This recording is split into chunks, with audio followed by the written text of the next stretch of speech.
ባቢሎን ማን ናት? አሁን ይህን መጠየቅ ያለብህ። አንዳንዶች ነው እስራኤል ናት የሚሉ ሰዎች አሉ። አይ ሮም ናት የሚሉ ሰዎች አሉ። አንዳንዶች ደግሞ ከየት እንዳገኙት ባላቅም መካ መዲና ነው ብለው የሚሉ ሰዎች አሉ። አንዳንዶች ደግሞ የዓለም ሲስተም ነው የሚሉ አሉ።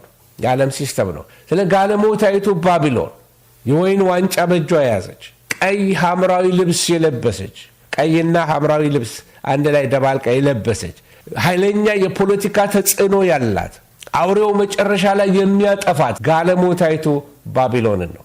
መንፈሳይቱን ባቢሎን ወይንም ደግሞ የሃይማኖቱን ሲስተም እሱ ነው የምናገር ያለው። መጽሐፍ ቅዱስ እንደዚህ ብሎ ይጀምራል። በራእይ ምዕራፍ 17 ቁጥር 1 ላይ ሰባቱን ጽዋዎች ከያዙ ከሰባቱ መላእክት አንዱ መጥቶ ና በብዙ ውሃዎች ላይ የተቀመጠችውን የታላቂቱን ጋለሞታ ፍርድ አሳያለሁ ብሎ ይናገራል። ተመልከቱ። ሰባቱን ጽዋዎች ከያዙ ከሰባቱ መላእክት አንዱ መጥቶ እና በብዙ ውሃዎች ላይ የተቀመጠችውን የታላቂቱን ጋለሞታ ፍርድ አሳያለሁ። ማናት ይቺ ጋለሞታ ተብላ የተጠራችው? ስለ እሷ ነው አሁን የምነግራችሁ። በብዙ ውሃዎች ላይ ተቀምጣለች ይላል። በብዙ ውሃዎች የሚለው ዓለም አቀፋዊ ተጽዕኖ ያላት ናት። በ17 ቁጥር 15 አካባቢ ላይ ሄዳችሁ ያያቸው ውሃዎች ብሎ ይናገራል። ምንድናቸው ይላል? ወገኖች፣ ብዙ ሰዎች፣ ቋንቋዎች ናቸው ይላል። ግሎባል ኢንፍሉዌንስ ያላት ሴት ናት። ግሎባል ኢንፍሉዌንስ በአውሬው ላይ የተቀመጠች ናት። ጋለሞታ ብሎ የሚጠራት ትክክለኛውን ቋንቋ መቼም ትምህርት ስለሆነ የምንማረው ማወቅ ስላለባችሁ ነው። ጋለሞታ ብሎ ቢጠራት ፖርኒያ የሚል ቃል አለ በግሪክኛ። ፖርኒያ ማለት ፖርኖግራፊ የሚለው ቃል የመጣው ከዛ ነው። ስለዚህ እቺ ጋለሞታይቱ የሚለው ቃል የወጣባት ከፖለቲካ ከጣዖታት ጋር ያላትን ትስስር ለመግለጥ ነው። ስለዚህ ነው ቤተ ክርስቲያን በጣም በጥንቃቄ ከፖለቲካ ጋር መራመድ ያለባት።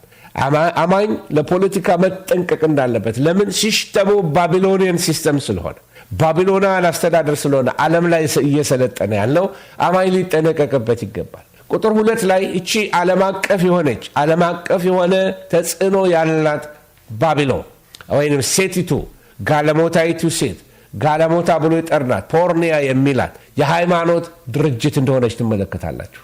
ኦኬ፣ የትኛው የሃይማኖት ድርጅት ነው ባቢሎን ተብሎ የተጠራ? ጋለሞታ የሆነችው የትኛዋ ናት?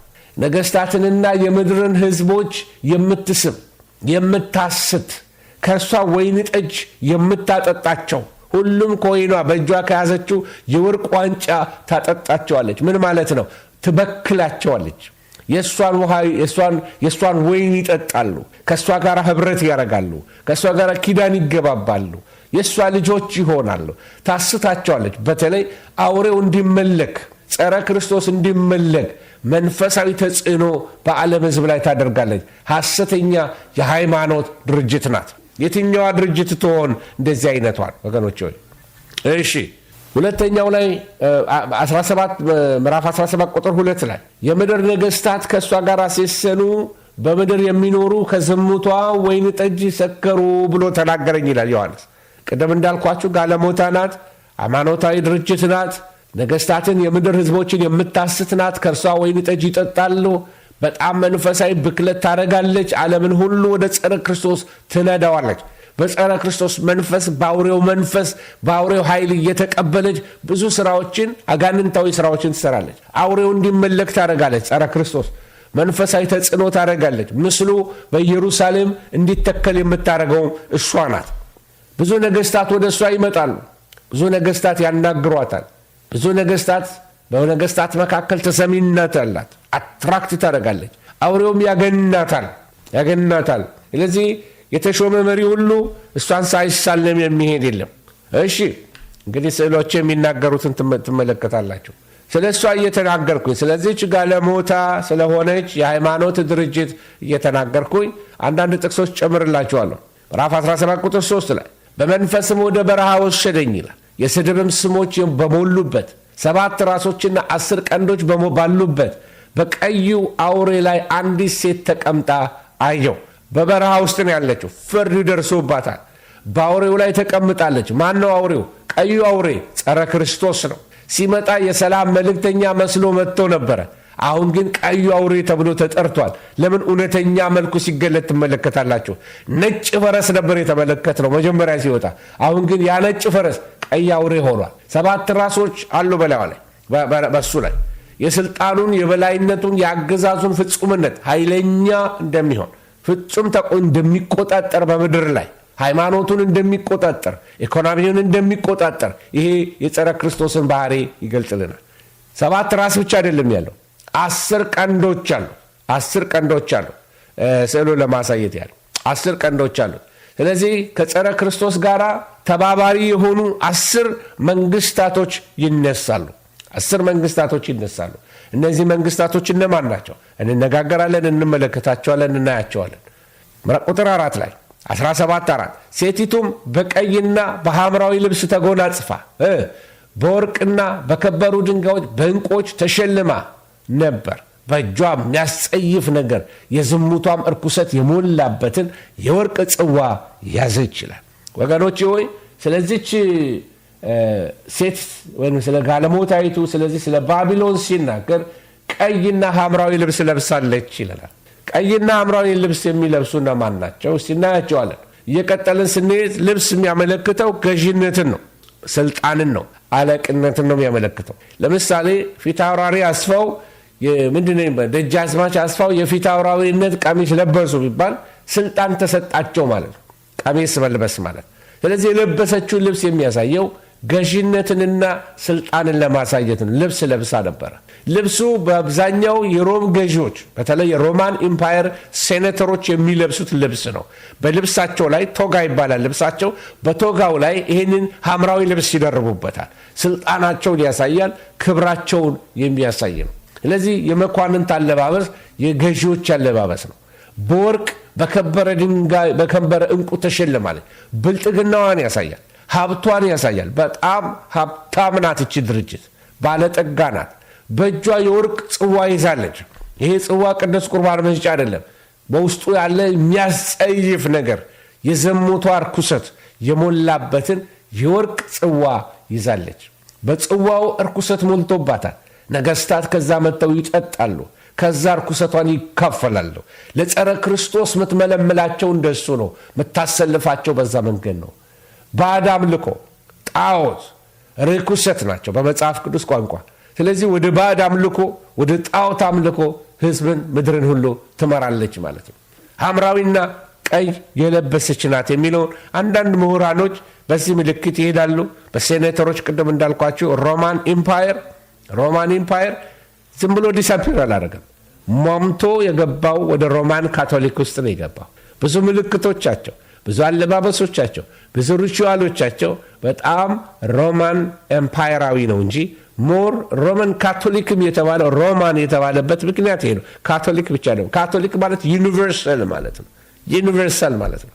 ስለዚህ ይህች ቤተ ክርስቲያን ምናልባትም በዚች ቤተ ክርስቲያን ውስጥ የተሰወረች ልትሆን ትችላለች። እግዚአብሔር ግን ለራሱ ምስክሮች በዚህ ውስጥ እንዳለው አምናለሁኝ።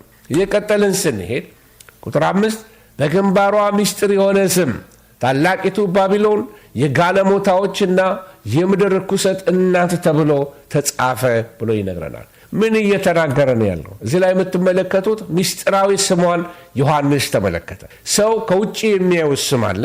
በምንም ስም ትጠራ፣ ቅድስቲቱ ልትባል ትችላለች፣ ወይንም ሌላ ስም ልትጠራ ትችላለች። ዮሐንስ ግን በመንፈስ መልአኩ ወስዶ በምድረ በዳ ላይ ምን ላይ እንደተቀመጠች፣ ምን እየሰራች እንደሆነ፣ ተልእኮዋ ምን እንደሆነ በመንፈስ ገለጠልን።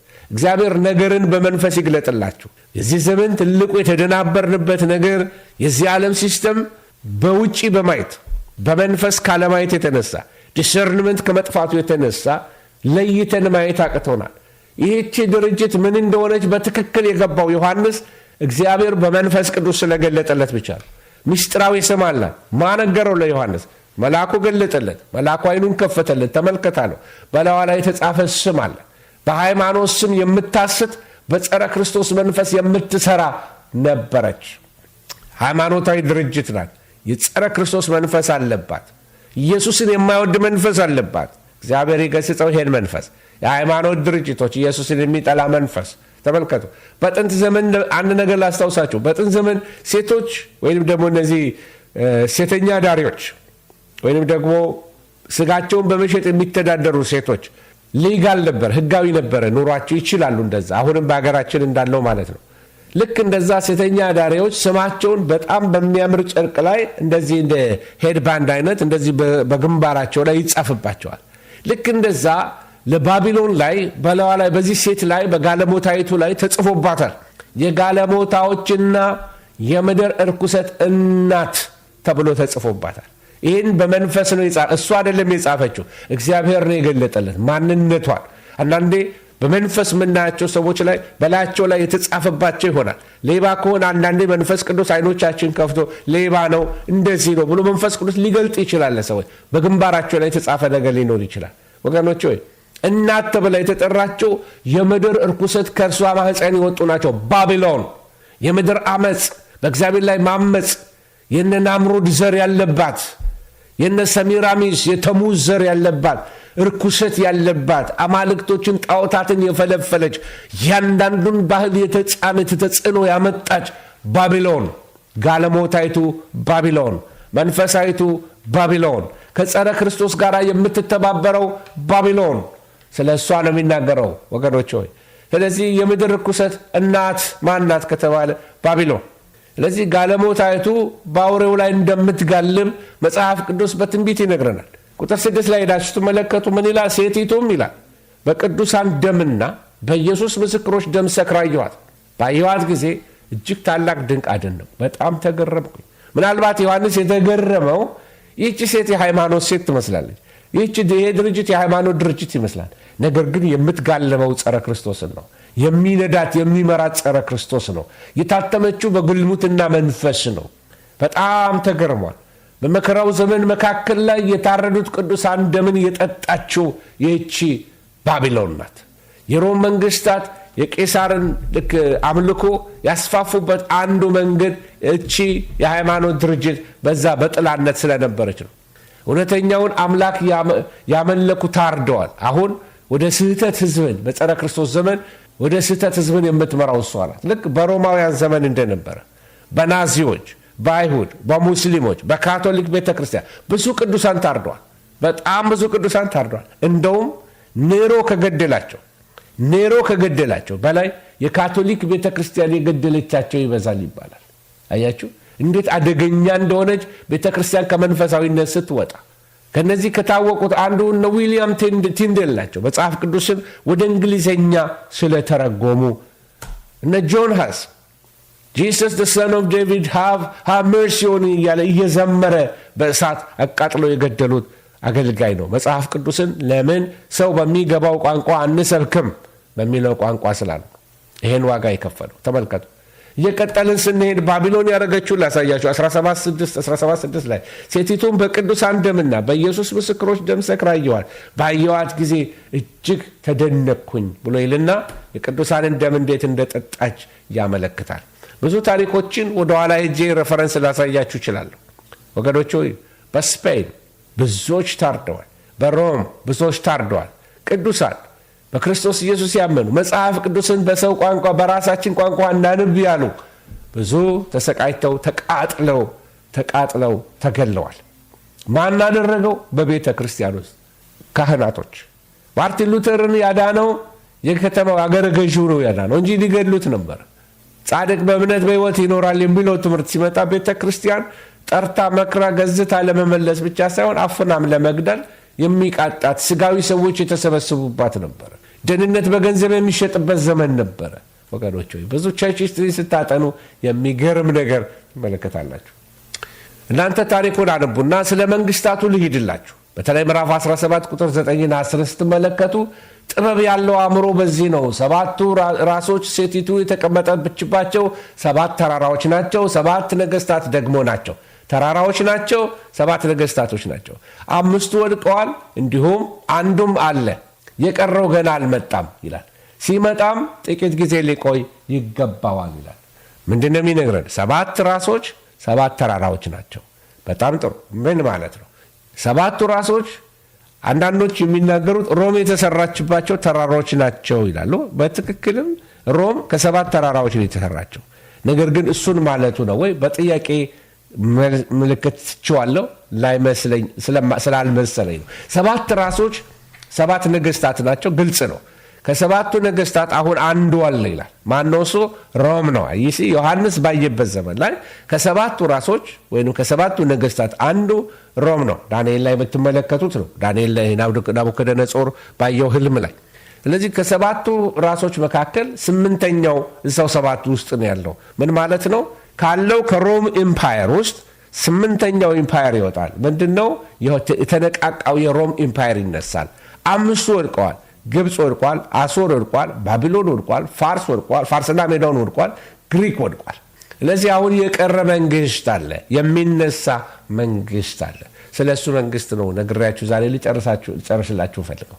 ቁጥር 10 ላይ 7 ነገስታት ደግሞ ናቸው፣ 5 ወድቀዋል አለ እና አንዱ አለ፣ የቀረው ገና አልመጣም። ሲመጣ ጥቂት ጊዜ ይቆያል። ምን ማለት ነው? ከመካከላቸው 5ቱ ወድቀዋል ብያቸዋለሁ። ግብፅ ወድቋል፣ አሶር ወድቋል፣ ባቢሎን ወድቋል፣ ፋርስና ሜዶን ወድቋል፣ ግሪክ ወድቋል። ገና አልመጣም የተባለው መንግስት ትንቢታዊ መንግስት ነው። የሚመጣ መንግስት አለ።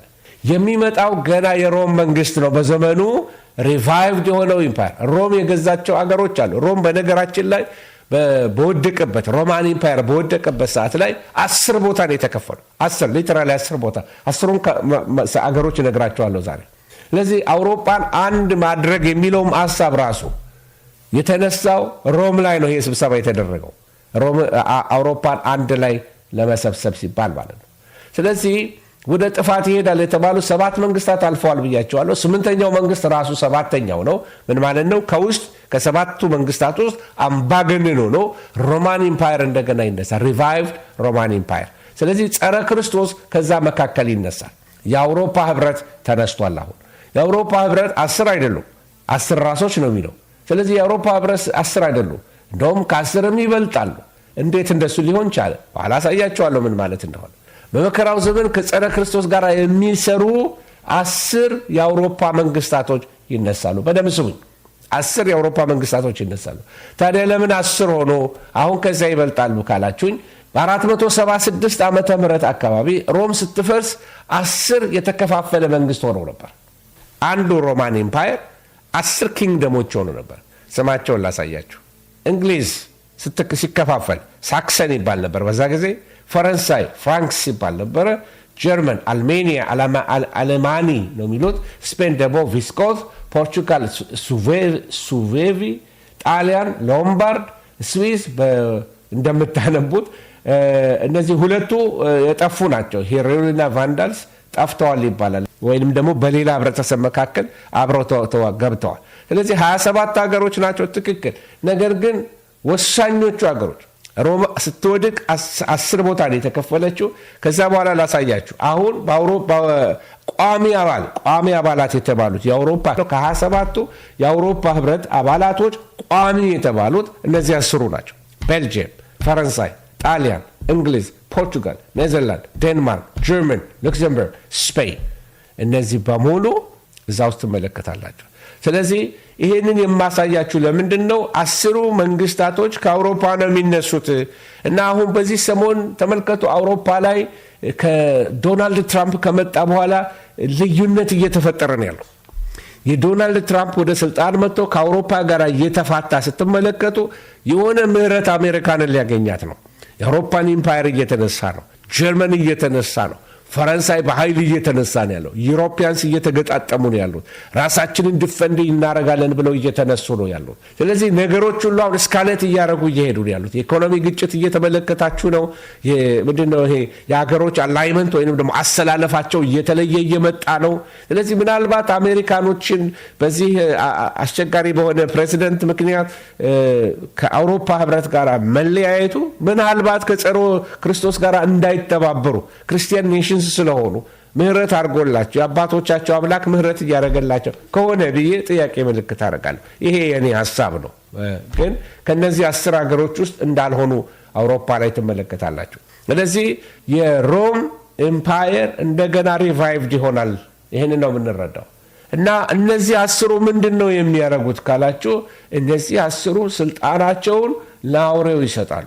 አንድ ሀሳብ አላቸው። ኃይላቸውን፣ ስልጣናቸውን ለአውሬው ይሰጣሉ። አያችሁ። ስለዚህ አጭር የንግስና ጊዜ ነው የሚኖራቸው።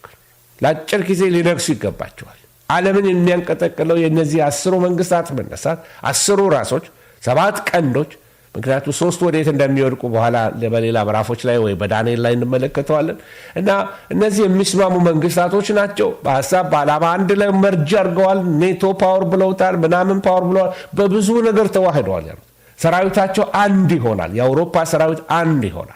ስልጣናቸውን ለአውሬው የሚሰጡ ይሆናሉ። ምን ማለት ነው? በጸረ ክርስቶስ መመራት ይጀምራሉ። ጸረ ክርስቶስ አለቃቸው ይሆናል። እነዚህ ምን ይሆናሉ ይላል? በጉን ይወጋሉ። በጉም የጌቶች ጌታና የነገስታት ንጉሥ ስለሆነ እነሱን ድል ይነሳል። ከእርሱም ጋር ያሉ የተጠሩና የተመረጡ የታመኑም ደግሞም ድል ይነሳሉ። ይሄ የሚነግረን ስለምንድን ነው? ወደ አርማጌዶን የሚወስድ ጦርነት እንደሚነሳ በጉን ይወጋሉ ሲል አርማጌዶን ላይ ክተት ይሆናል። ኤፍራጥስ ሲደርቅ ከርኩሳን መናፍስት ከጸረ ክርስቶስ ውስጥ ይወጣሉ። ጓጉንቸሮች፣ 3 ጓጉንቸሮች ይወጣሉ። የጦርነት መናፍስቶች ናቸው። ጓጉንቸሮቹ የዓለምን ሕዝብ ሁሉ አስተባብረው ወደ ጦርነት ያዘምታሉ። ስለዚህ አትጠራጠሩ። የአውሮፓ ህብረት፣ የኤዥያን ዩኒየን እንዳለ ሜቢ አፍሪካን ዩኒየን፣ እነዚህ ሁሉ ምክንያቱም ኢትዮጵያም ይከተሉታል ይላል መጽሐፍ ቅዱስ። ስለዚህ ተባብረው እስራኤልን ለመውጋት ወደ ኢየሩሳሌም ይሰበስባሉ። ሰልፉ ግን ወደ ማን ነው? ሰልፉ ኢየሱስን ለመውጋት በጉን ለመውጋት ይሆናል ማለት ነው። በጉ ግን በማንም አይሸነፍም። የነገስታት ንጉሥ የጌቶች ጌታ ነው። እንደ የይሁዳ አንበሳ የተባለው በአንበሳ በኃይል በብርታት ነው የሚመጣው። ክብር ለእግዚአብሔር ይሁን። የሰማይ ሰራዊት ተከትሎት በመለኮታዊ ኃይል ታጅቦ ስለሚመጣ ኒክለር ሊመታው አይችልም። ጥይት ሊመታው አይችልም። የሰው ጩኸት ምንም ሊያደርገው አይችልም። ከአፉ በሚመጣ እስትንፋስ ድራሻቸውን ያጠፋቸዋል። ኢየሱስ ለዘላለም የተባረከ ጌታ ነው። ሃሌሉያ። ለዚህ አርማጌዶ ላይ ሊዋጉ የሚሄዱት እነዚህ ናቸው እያልኳችሁ ነው። ምዕራፉ ላይ ሄዳችሁ ስትመለከቱ ምዕራፍ 19 በተለይ ወደ ኋላ ዮሐንስ ራእይ ላይ በጉ ያሸንፋቸዋል። እንዴት ያሸንፋቸዋል? 19 ላይ ስንደርስ እንመለከተዋለን። ኢየሱስ ሲመጣ ቤተ ክርስቲያን አብራ እንደምታጅበው ምዕራፍ 19 ቁጥር 4 ላይ ትመለከታላችሁ። አርማጌዶን ረጅም ዘመን የሚዋጉት አይደለም። 1 ዓመት፣ 2 ዓመት፣ 3 ዓመት አይፈጅም። ነው የዩክሬን ጦርነት አይደለም። ይሄ የአርማጌዶን ጦርነት ከምድር ተሰብስበው የነሱ ቴክኖሎጂ በሙሉ ተጠረቃቅሞ ቢመጣ ድሮኖቻቸው፣ ኒክለሮቻቸው፣ ሚሳይሎቻቸው ተከማችተው እሱ ቃል ካወጣ የነሱን ኒክለሮች ሁሉ ድራሻቸውን ያጠፋቸዋል። ኢየሱስ ለዘላለም የተባረከ ጌታ ነው። ለጊዜው ኃያላን ሀገር ሊባሉ ይችላሉ። ነገር ግን ነገስታት በሙሉ በፊቱ መጥተው እንደሚፈረድባቸው ከአርማጌዶን በኋላ መጽሐፍ ቅዱስ ይነግረናል።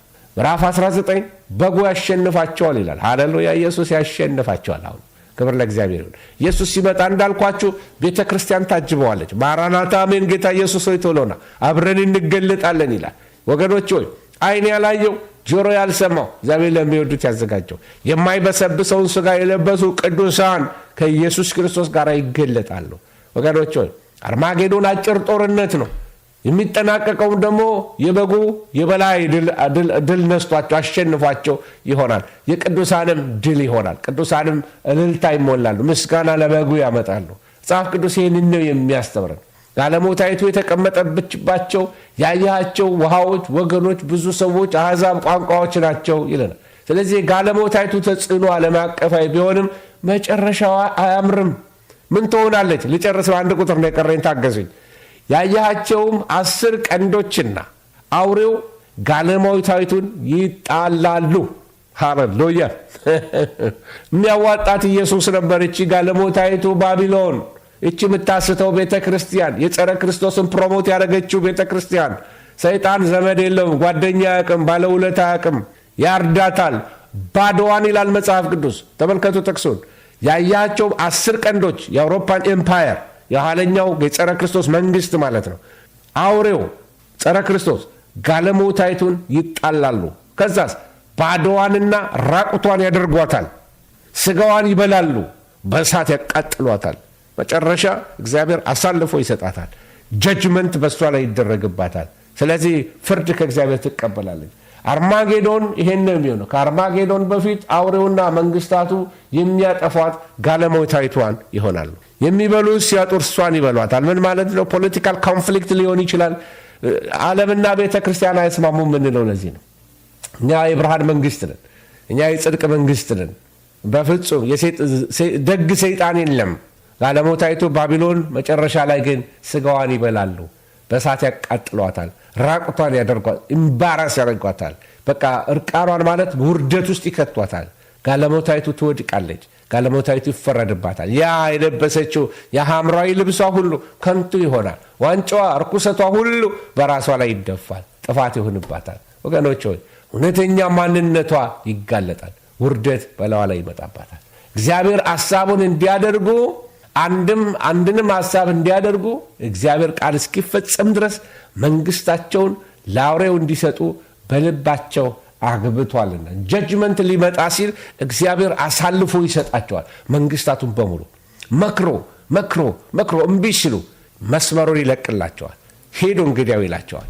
ስለዚህ እግዚአብሔር ፈቃዱን በጋለሞታይቱ ላይ ያደረገው በራሷ አጃቢዎች፣ በራሷ አድናቂዎች፣ በራሷ ዘመዶቼ በምትላቸው በአውሬው መንግስታት ይሆናል ማለት ነው።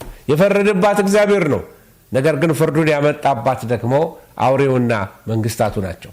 ለመንግስታቱ አሳልፋ ተሰጥታለች። ያያት ሴት በምድር ነገስታት ላይ የምትነግስ ታላቂቱ ከተማ ናት ይላል። አሁን እስካሁን ስንነጋገር የነበረው ስለ መንፈሳዊቱ ወይም ደግሞ ስለ መንፈሳዊቱ ባቢሎን ነበር። ባቢሎን እንደ ሃይማኖት ስርዓት ተፈረደባት። ታላቅ ከተማ ደግሞ ባቢሎን የተባለች አለች። የአውሬው መናገሻ፣ የፖለቲካና የንግድ ማዕከል የሆነች ናት። እሷ ደግሞ ይፈረድባታል። ማጠቃለያ ለመናገር ያህል እነዚህን ነገሮች ብቻ ተመልከቱልኝ። እግዚአብሔር ፈራጅ አምላክ ስለሆነ ወገኖች ሆይ ይህንን ምሳሌ ከዚህ በፊት ተጠቅሜበታለሁ። ልዝለለውና ጊዜ ለመቆጠብ በዘመን ፍጻሜ ላይ ከሩቅ ምስራቅ የመጡ መናፍስቶች ወደ ቤተ ክርስቲያን ገብተዋል። አሳች መናፍስቶች ወደ ቤተ ክርስቲያን ገብተዋል። ዮጋ መንፈሳዊ ሜዲቴሽን መስሎ ገብተዋል። ዓለማዊ ሙዚቃዎች ኢንስፓየር የሚያደርጉ መስለው ገብተዋል። ሂፕኖሲስ እንደ ጸጋ ስጦታ ቤተ ክርስቲያንን ኢንፈልትሬት አድርጎ ገብተዋል። ፓራሳይኮሎጂ፣ ምትሃት፣ ድግምቶች ገብተዋል ወደ ቤተ ክርስቲያን። ስፒሪት ጋይድስ፣ እነዚህ የኔቲቭ ኢንዲያኖች ፎቶን በመንፈስ ማንሳት፣ የሰውን ምስል በመንፈስ ማንሳት ከመንፈስ ቅዱስ አይደለም፣ ከስፒሪት ጋይድ ከሚባል ከኔቲቭ ኢንዲያኖች አምልኮ ነው። ሰልፍ አክቹዋላይዜሽን፣ ትራንስደንታል ሜዲቴሽን፣ ኒው ኤጅ ሙቭመንት፣ እነዚህ ሁሉ ሰይጣናዊ እንቅስቃሴዎች ናቸው። በብዙ አብያተ ክርስቲያን ውስጥ ዮጋ ክላስ ተጀምሯል። የሃይማኖት መሪዎች፣ ፓስተሮች፣ ቀሳውስት፣ ሶራዎች እነዚህ ሁሉ ዮጋ የሚለማመዱ የሃሪ ክርሽና ምልክት እንደዚህ ሎተስ ተቀምጠው እጆቻቸውን እንደዚህ አጣምረው በየጠዋቱ ሜዲቴሽን ጀምረዋል። ኢንስቴድ ወደ እግዚአብሔር እጆቻቸውን ዘርግተው ከማምለክ ይልቅ እንደ ዮጋ ጸሎቶች ተጀምረዋል። ቅልቅል ተጀምረዋል። ቄሱ ከደጋሚው ጋር አብሮ በአንድ መሰዊያ ላይ መቆም ጀምረዋል። ኒው ኤጅ ስፒሪት። ቤተ ክርስቲያንም ፈልትረት ሆናለች። ዓለማዊ አለባበሶች፣ ግልሙትና አለባበሶች፣ የኃጢአት አለባበሶች ተመልከቱ። ዘፈኖች ወደ ቤተ ክርስቲያን ገብተዋል። ትክክል ገብተዋል ወገኖች ሆይ። ሂፕኖሲስ ተመልከቱ። ይሄ ክርስቶስ መንፈስ እንዳልሆነ እነግራችኋለሁ። ፓራሳይኮሎጂ፣ ጋይዲንግ ስፒሪት፣ ኒው ኤጅ ስፒሪት፣ እነዚህ በሙሉ በቤተ ክርስቲያን ኢንፈልትሬት አድርገው እየገቡ ነው ያሉት። ወገኖች ሆይ አንተ የምትተኛ ንቃ፣ ከሙታንም ተነሳ፣ ክርስቶስም ያበራልሃል ይላል መጽሐፍ ቅዱስ። ወገኖች ሆይ የባቢሎን መንፈስ አሰራር በቤተ ክርስቲያን ውስጥ ሲገባ አንዳንድ ጊዜ ነጋዴ በቤተ ክርስቲያን ይበዛል። በስጦታ ማትረፍና መነገድ የባቢሎን መንፈስ አሰራር ነው። በመለኮታዊ ቃል ላይ የገነነ የሰው ሥራ ሲወጣ ካያችሁ የባቢሎን መንፈስ ነው። የባቢሎን ጥበበ ሰለሞን የተባለ የመተት አሰራሮች የተለያዩ ካህናት የሚጠቀሙባቸው የሰለሞን ጥበብ ነው የሚሏቸው በድግምት መስተፋቅር፣ እነዚህ ሁሉ የባቢሎን መንፈስ አሰራሮች ናቸው። ኢቨን ስራን ያማከለ ክርስትና የሞተ ስራ የሚል የባቢሎን መንፈስ ነው። የራስን ስም ለማስጠራት እንደናምሩድ ሳንበትን በፊት ስማችንን እናስጠራ ያሉት ያ የባቢሎን መንፈስ ነው። ትዕቢት፣ ኩራት፣ ወደ ላይ እንውጣ እኛ አንደኛ የሚል ስፒሪት የባቢሎን መንፈስ ነው። ጣዖትን ማምለክ፣ የውሸትም ትህትና የባቢሎን መንፈስ ነው። የባቢሎን በዓላቶች አሉ። ይህንን ስል በግድ አሁን በአንድ ጊዜ አብዮት ላስነሳ አይደለም። እነ ኢስተር ክሪስማስ፣ የተለያዩ በዓላቶች ሩታቸውን ስትመለከቱ በጣም አነጋጋሪ የሆነ የባቢሎን ቃና አላቸው። ወገኖች ሆይ አንድ ቀን ግን ባቢሎን እንደሚፈረድባት፣ ሲስተማ ሁሉ እንደሚፈራረስ፣ ዲስማንትል እንደሚሆን መጽሐፉ ይነግረናል። ኢየሱስ ክርስቶስ ጌታ ነው። ወንጌላችን ነፃ ስላወጣን ከሚጠፋው ዓለም ጋር እንዳንጠፋ ስለተጠራን ለወደድን ከኃጢአታችንን በደሙ ላጠበን ለአምላክና ለአባቱ ካህናት እንድንሆን ላደረገ ለሱ ከዘላለም እስከ ዘላለም ድረስ ክብርና ኃይል ይሁን፣ አሜን። የሰማነውን ጌታ ይባርክልን። እንዳትረሱ አንድ ቀን ሰማያት ይከፈታሉ፣ ጻድቃን መለከትን ሰምተው ይነጠቃሉ። በሱ ያመነ ሁሉ የዘላለም ሕይወት እንዲኖረው እንጂ እንዳይጠፋ እግዚአብሔር አንድያ ልጁን እስኪሰጥ ድረስ ዓለሙን እንዲሁ ወዷልና። በሱ ያመነ አይፈረድበትም። በሱ የማያምን ግን አሁን ተፈርዶበታል። ልጁ ያድናል። መንገዱ ኢየሱስ ነው። ከእግዚአብሔር ጋር ታረቁ ብለን እንሰብካለን። መዳን በሌላ በማንም የለም፣ እንድንበት ዘንድ የተሰጠን በሰማይ በምድር አንድ ስም አለ፣ እሱም የሹዋ እግዚአብሔር ልጅ ኢየሱስ ክርስቶስ ነው። እግዚአብሔር የሰማነውን ይባርክልን። እግዚአብሔር ዘመናችሁን ይባርክላችሁ። ጌታ እናመሰግናለን። በጸሎት እንተሳሰብ። ተባረኩልኝ። አሜን፣ አሜን፣ አሜን።